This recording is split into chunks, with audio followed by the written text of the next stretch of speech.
For those of you that are new, we're in the middle of a series. I can't explain all the previous stuff. You have to go watch it on YouTube if you want to get it. We're in the middle of it. Welcome. Play along as best you can. Today, we're in this series called Pieces of the Puzzle, where we're looking at characteristics of the culture of the king that expresses itself in a local church. What's the culture of a church who is trying to follow the king faithfully? That's kind of what we've been trying to look at, and we're looking at different components of that. And we're primarily using the text of 1 Peter as the basis. We're kind of moving it through. But sometimes, for the sake of organization, we're not doing it in order. So I do apologize for that. But we're trying to pull the lessons together in a way that helps us as a church understand what should the culture be of the people who name the name Jesus. And so that's what we've been going to. Today's message is titled The Extended Family Bro Code. And we're going to talk about how we should treat one another. And I do need to give a disclaimer up front. I'm going to sweep in broad generalities that work 99% of the time, and y'all are smart, which means at some point I'm going to say something, you're going to go, well, what if the particular thing happens? And I'm, okay, fair, you're right. There are particulars that force us into complicated things. And that's not what I'm preaching about today. I'm preaching, here's the normal pattern, and if you're focused on particulars, you're gonna not get the message today.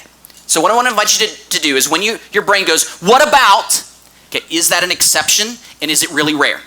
Yes. Then you're probably right, and I would agree with you. We good? Okay. But there's a huge pattern of how we're supposed to treat one another. And I want to look at that today. So, everybody struggles with how to deal with people whose culture is different, and because we don't always know the rules. And so today I'm going to try to explain the rules of the kingdom and how these relationships work out. And if you're a foreigner to the kingdom, it's going to feel foreign. Now, in the world, we have this across all cultural lines, right? There's tons of differences, nation to nation, culture to culture. And in the business world, there are tools to help you navigate that. A great book along those lines is Kiss, Hug, or Shake Hands. Kiss, Bow, or Shake Hands. Great book if you're traveling and doing international business. Just really basic stuff of how to not look like a fool in another culture. And I'm going to kind of do the Christian version of that today. Playfully, we have all three of those instructions in the scriptures. So 2 Corinthians 13:12, greet one another with a holy kiss. Exodus 18:7, Moses went out to meet his father-in-law, bowed down and kissed him. Galatians 2:9, they gave the right hand of fellowship to Barnabas. I'm not actually sure that was a handshake, to be fair, but it was the closest thing I could find in the text. But how do you interact with somebody is a normal challenge for humans. And different cultures have different approaches. So I'm going to be focusing on the kingdom culture around that. Some of it is very countercultural if you live here in America. Some of it is the basis of why we do it here in America, because somebody was following it back in the day and it became a part of our culture. But both of those exist. All right, so let me give you an example. Some cultures really, really, really care how you treat old people. Okay, so I'm 50. When I bump into Mike Heisler, who has me beat by 20 years, how I treat him in American culture is as a peer. But if I were in South Korea, not so much. They have different greetings for people who are older than you or younger than you. There are different patterns and protocols because age is a huge designator in the kingdom. And in the church, it plays out a little bit, not to that extreme, but it does affect how we treat each other. The demographics of the individual does affect how we treat each other a little, but lots of it's really broad and same. All right, so here's the short version. Okay, for those of you that like to memorize the entire sermon, here it is. Y'all ready? 1 Peter 2:17. Honor everyone.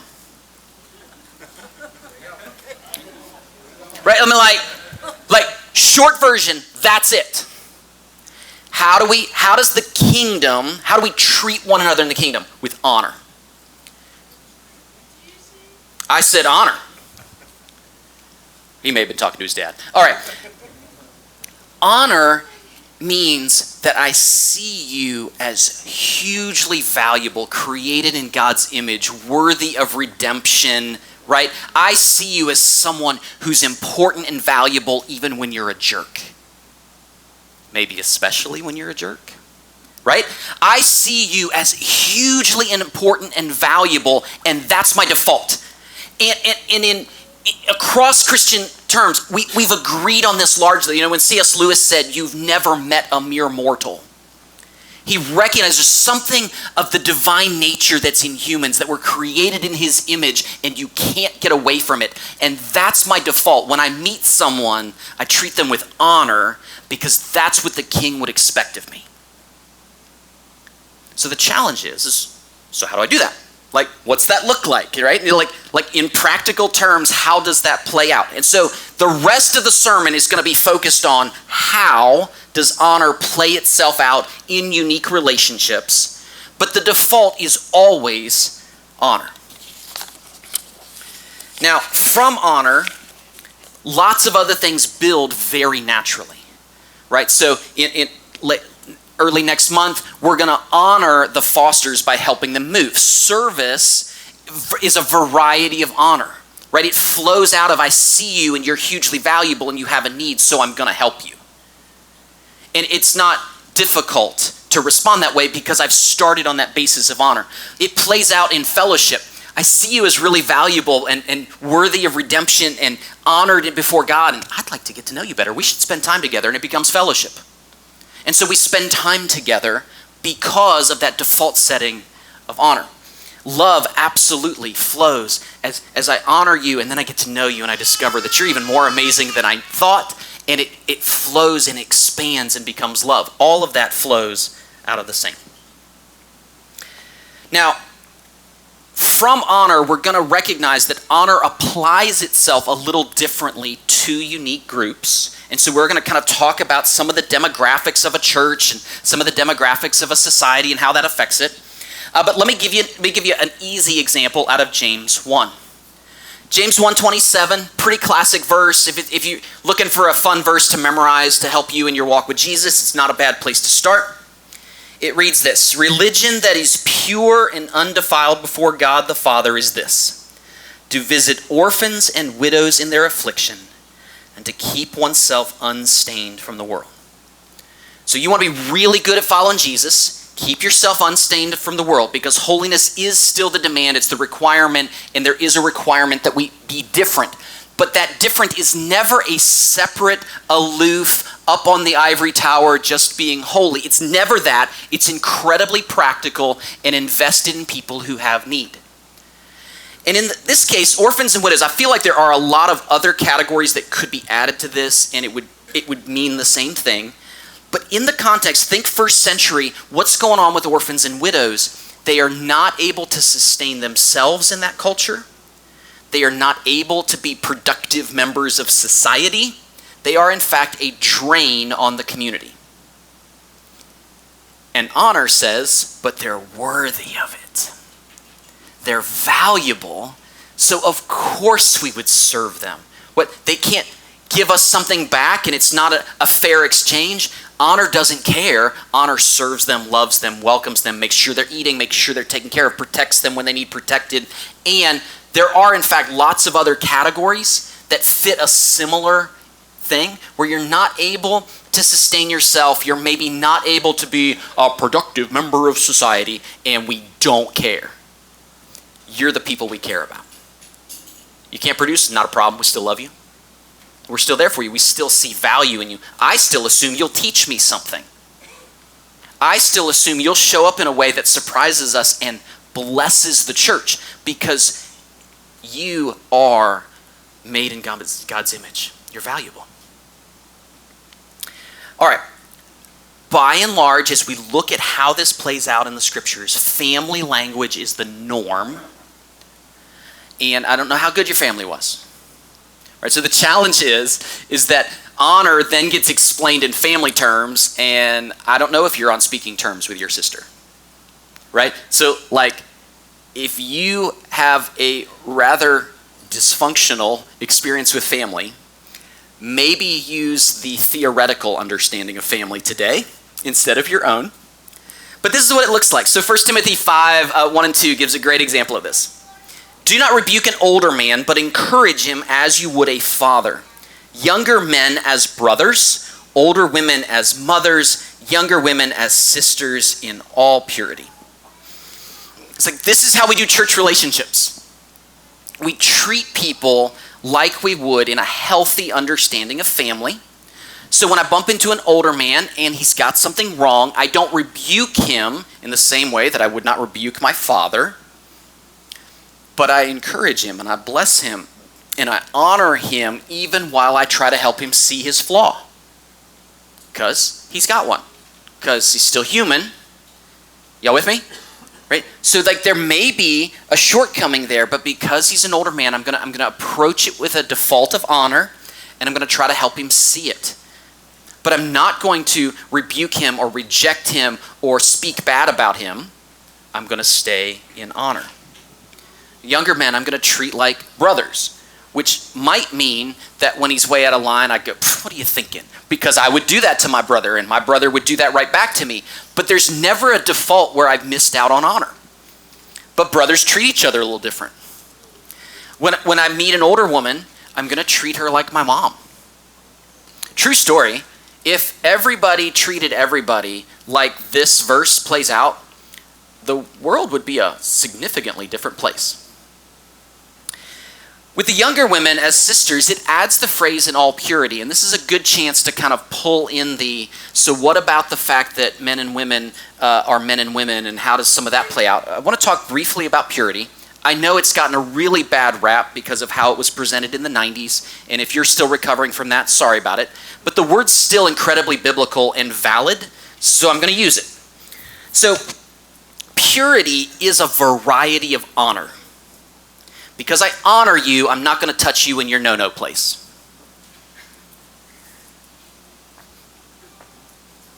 Right? Because I honor you, I'm not going to touch you there. And you're not going to touch me there because you honor me. And we're going to kind of honor the fact that your body isn't mine to touch. Like, it's kind of the default. I mean, it's literally the thing that every parent hopes their siblings in the back seat would figure out. Mom, he's touching me. I'm not touching. Like, no. Just don't touch each other. And at some level, purity works really well right there. Like, just don't touch each other. And again, this is the broad generality, right? I don't get to touch anybody except one because I'm married. Right? So even marriage is the only exception to this rule. The broad generality is celibacy. The broad generality is keep your hands to yourself. The broad generality is don't buy somebody else's pictures. The broad generality is don't sell your body's pictures. The broad generality is no. And for those of you that married, you get one exception exactly. That's it. That's the expectation of purity. It's not complicated. Don't touch somebody else's bits. Never thought you'd hear that in a church, did you? Never thought you'd hear it. All right, so let me give you some scripture to back that up, just in case you're like, I'm not sure that's biblical. All right, 1 Thessalonians 4, I'll read verses 3 to 8, because I do think this summarizes it fairly well. Lots of other passages could have been chosen, but today that's where I'm going to go. God's plan is to make you holy. And that entails, first of all, a clean cut with sexual immorality. Every one of you should learn to control his body, keeping it pure and treating it with respect, and never regarding it as an instrument of self-gratification, as do pagans with no knowledge of God. You cannot break this rule without in some way cheating your fellow man. And you must remember that God will punish all who do offend in this matter. And we have warned you how we have seen this work out in our experience of life. The calling of God is not to impurity, but to the most thorough purity. And anyone who makes light of this matter is not making light of man's ruling, but of God's. It is not for nothing that the Spirit God gives us is called the Holy Spirit. The expectation in how we treat one another is that we keep our hands to ourselves, and that applies to all sorts of realities. Purity is, keep your hands to yourself. Honor the other person's body by not touching it. And outside of marriage, there's like no exceptions. It's just like that's the rule. All right. So that honor plays out between lots of people.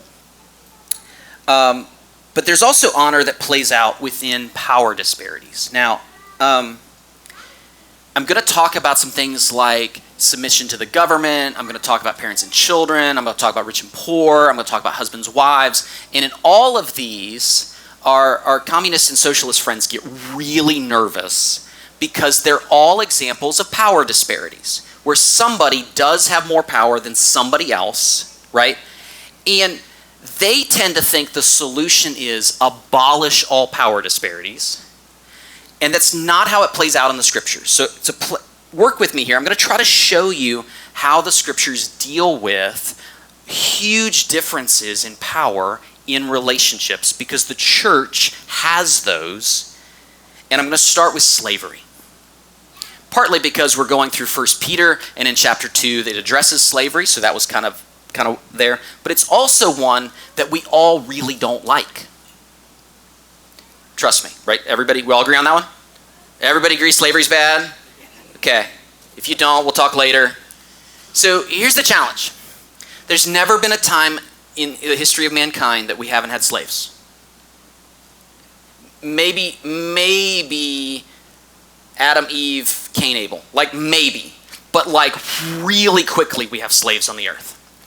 And every culture has them, and different cultures approach that differently. And it's amazing that this country and England and some others shifted away from slavery. That's actually more amazing than that slaves existed, because that's been the default for a long time. And it creates a wicked power disparity. Just massive power disparity. And it creates complications. And so imagine how strange it is in 1 Peter chapter 2 to see verse 18. Household slaves, submit with all fear to your masters, not only to the good and gentle, but also to the cruel. Now let me clear up a couple things. The Bible is not here advocating that slavery is good. It's telling slaves how to live in an existence in a situation that they don't have control over. You're in this situation, how do you live? This is how you live. It is not pretending that this is a good situation. It's recognizing that it's a common situation. So that's my first thing that I'd clear up. This is probably not the advice we would have given this slave. Hey, you know what? You've got a master and they're cruel. Right, submit to them. Like, most of us probably wouldn't have come up with that. And what's bizarre here is it's like, but doesn't that mean they might be abused? Yes. And that might produce suffering, and dealing with suffering is in fact next week's sermon. So I'm not going to resolve that tension. I'm going to leave it for you till next week. But I am going to say that rebellion is not the instructions given to slaves. That would get them killed. What's given to them is submission. Serve your master. In other places, let me jump over to 1 Timothy, because instructions to slaves and instructions to masters are in like 4 or 5 books of the New Testament. So 1 Timothy 6, verses 1 and 2. All who are under the yoke as slaves must regard their own masters to be worthy of all respect. I so wish they had used the word honor here, because it would have fit my sermon better, right? But like maybe those are similar. So that God's name and his teaching will not be blasphemed. Those who have believing masters should not be disrespectful to them because they are brothers, and they are, but should serve them better, since those who benefit from their service are believers and dearly loved. There is this expectation that whatever authority you're under, your default is, I'm going to submit to that, and I'm going to honor them, and I'm going to work hard for them as I would work unto the Lord. and that applies even to slaves. Jump over to Ephesians 6, starting at verse 5. Bondservants, obey your earthly masters with fear and trembling, which, to be fair, probably they had to do anyway. But it's different when you do it out of compulsion and when you do it out of an exercise of free will.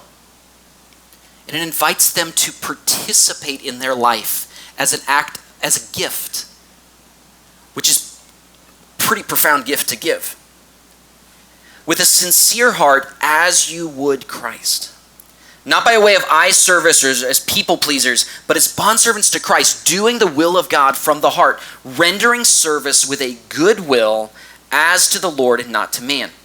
Knowing that whatever good anyone does, this he will receive back from the Lord, whether he is a bondservant or free. I'm going to pause there for a second. The reality is that how we respond to the situations of our life can become a blessing and a place that God pours out benefit into our lives. And so as the slave, the bondservant, submits to this yoke, even if it's unfair, and gives heartily as unto the Lord, there's blessing that comes to God on their behalf.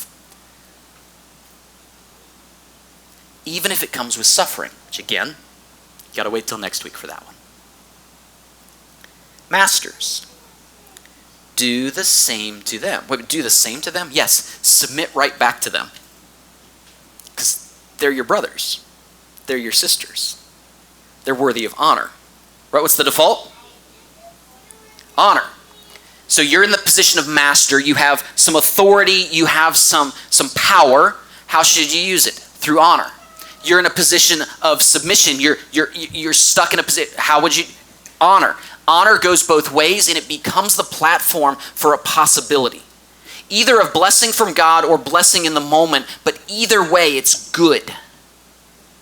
Even though the power disparity doesn't feel good to us. Because it's slavery. We don't like slavery.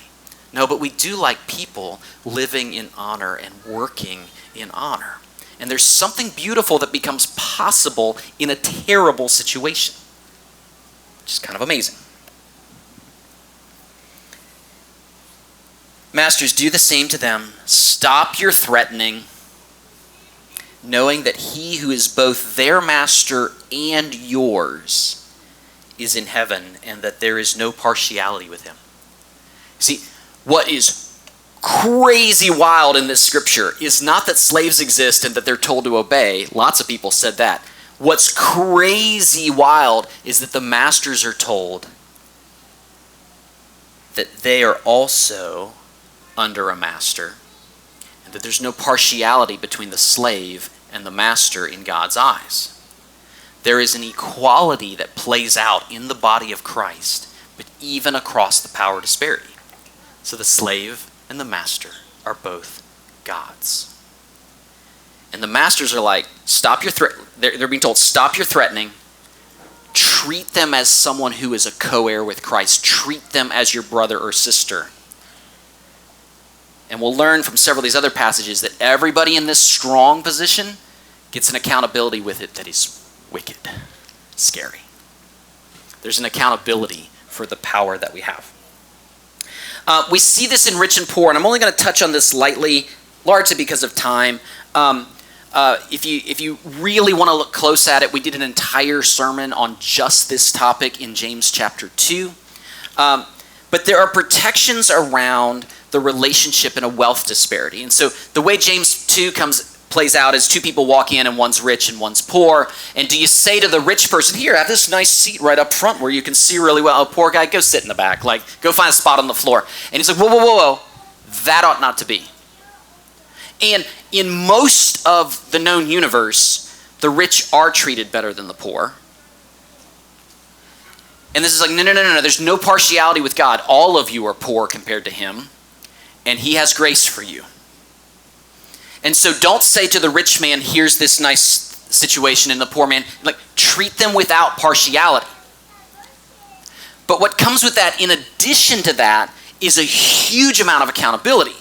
Right? The poor man is like, okay, so poor man, how did you steward your poverty? You barely survived. Yeah, that's pretty good. Rich man, How did you steward your prosperity? Oh, you used all of it on yourself. Right? In fact, the poor man is going to have an easier judgment day than the rich guy. Because the rich guy is going to have to answer for his riches. In America, I know the default is just be envious and angry about rich people and talk bad about the millionaires and billionaires. I know that's our default as a country.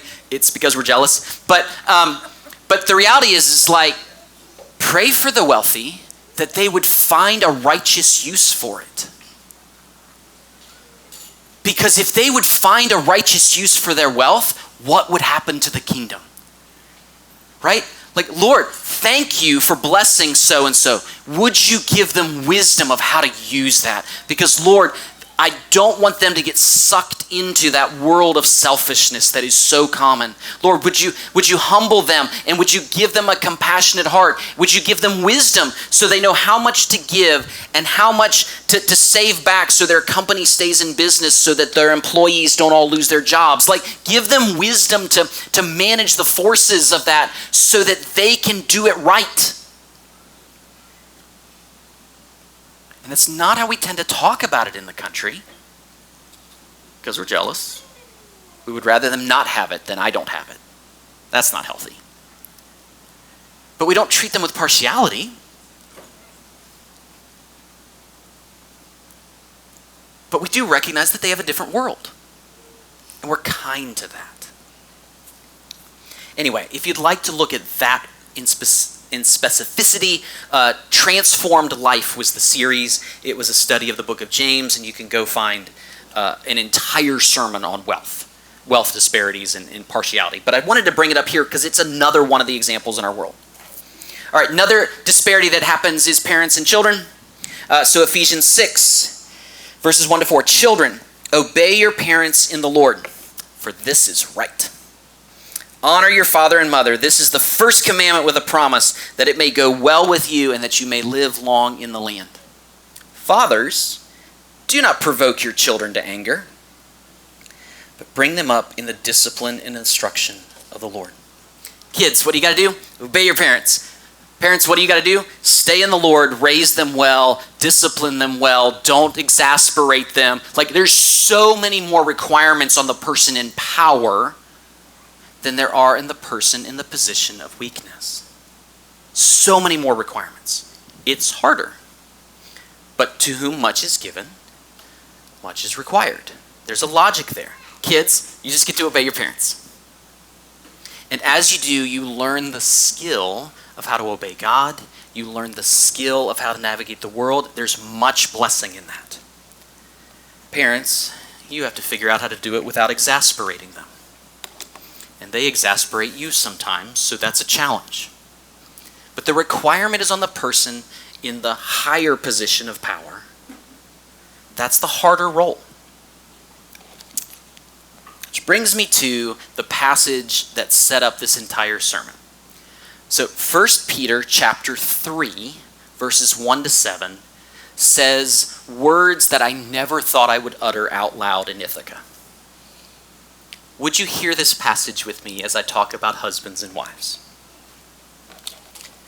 Likewise, wives, be subject to your own husbands, so that even if some do not obey the word, they may be won without a word by the conduct of their wives.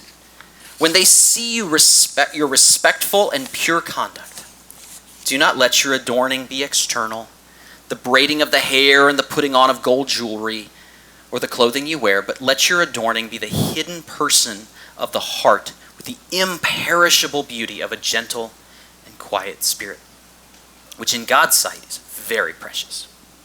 For this is how the holy woman who hoped in God used to adorn themselves, by submitting to their own husbands, as Sarah obeyed Abraham, calling him Lord. And you are her children if you do good and do not fear anything that is frightening. Likewise, husbands, live with your wives in an understanding way, showing honor to the woman as the weaker vessel, since they are heirs with you of the grace of life, so that your prayers may not be hindered. Ithaca is one of the most pro-feminist towns I've ever imagined. And this passage seems to be contrary to that. And yet, it's consistent with every other relationship we've been outlining. The person who's in the position of strength has responsibility to treat that person as an equal and with kindness and covering. And the person who's in the position of weakness submits because that is the route of blessing. It's actually not different. It plays out rich, poor, it plays out children and parents, and it plays out husbands and wives. Now let me clear up a couple of things. Women, nobody is saying you're weak. Strong women are the best. That's actually not where it's going.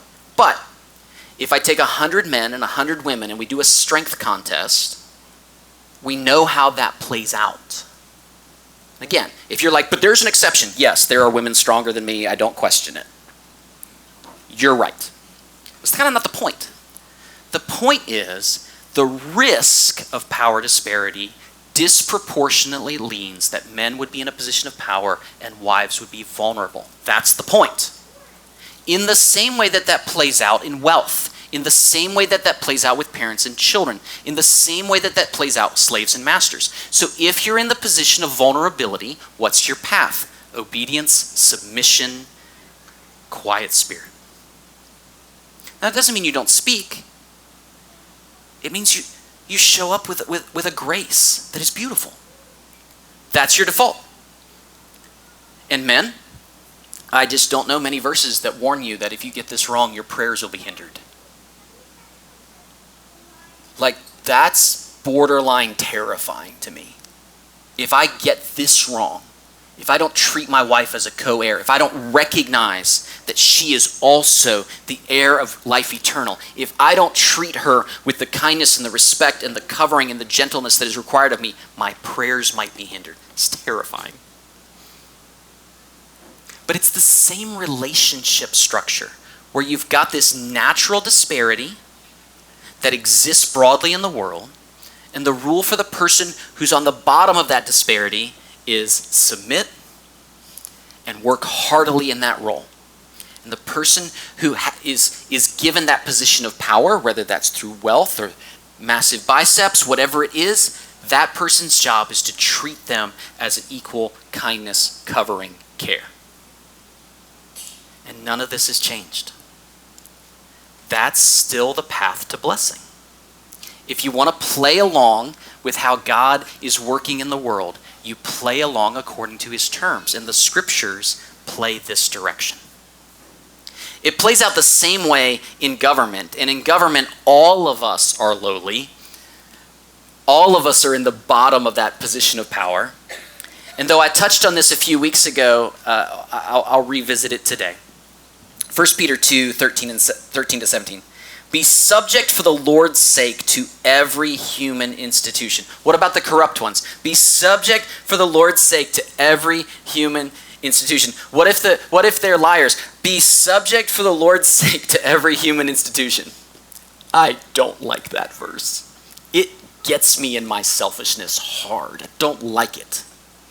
I don't want to submit. But it's the path of blessing. Whether it be to the emperor as supreme, or to governors as sent by him to punish those who do evil and praise those who do good.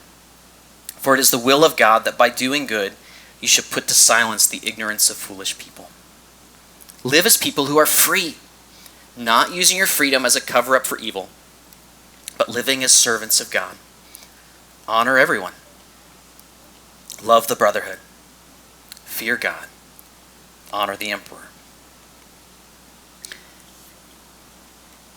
We live in a country that has just celebrated 250 years of rebellion. Happy anniversary, you treasonous people.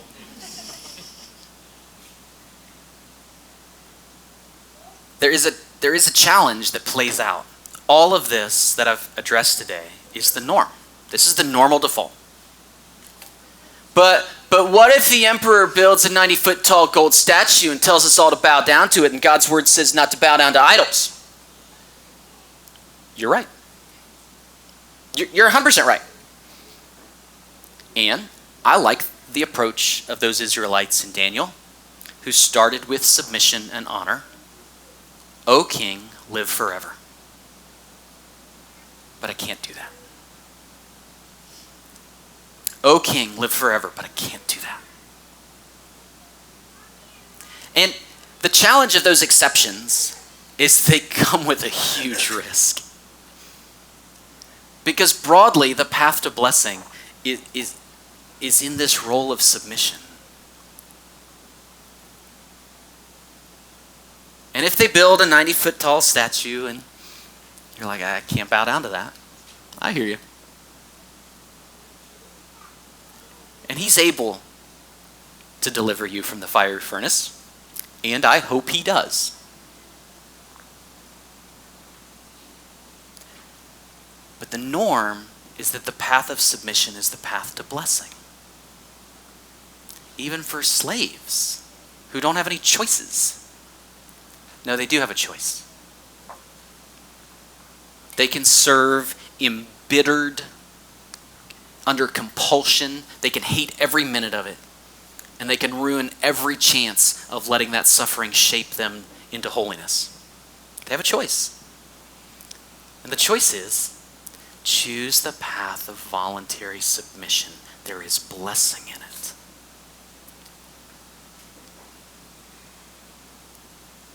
I don't assume that our government or any government sufficiently speaks truthfully to find them holy.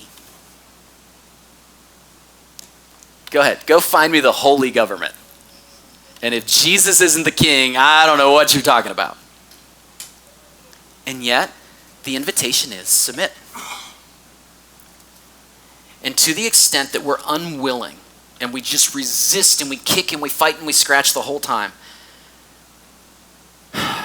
we make our life miserable. And we risk that we're not shaped by God. All right, so to finish up, quick summary. All of the instructions are the same.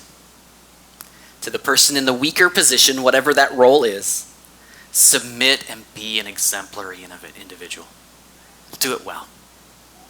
To the person who happens to find themselves in a moment of strength, for the boss to the coworker, the teacher to the student, whatever that position is, treat them well. You'll be held accountable. Treat them well. You will answer for it. And it applies in like every category. And it's an invitation to play along with God's blessing. How he is moving in our midst. It gives us an opportunity to be people of honor. And to lean back on the God who provides a way for us in the midst of it. We're not going to be griping. We're not going to be backbiting. We're not going to be slandering. We're not going to be abusing. We're not going to be complainers. There's no place in the kingdom for all that. That doesn't help any of us. Doesn't help you. Doesn't help them. But we're going to submit ourselves one to another out of reverence for Christ. Because that is the path of honor. And that is the path of blessing.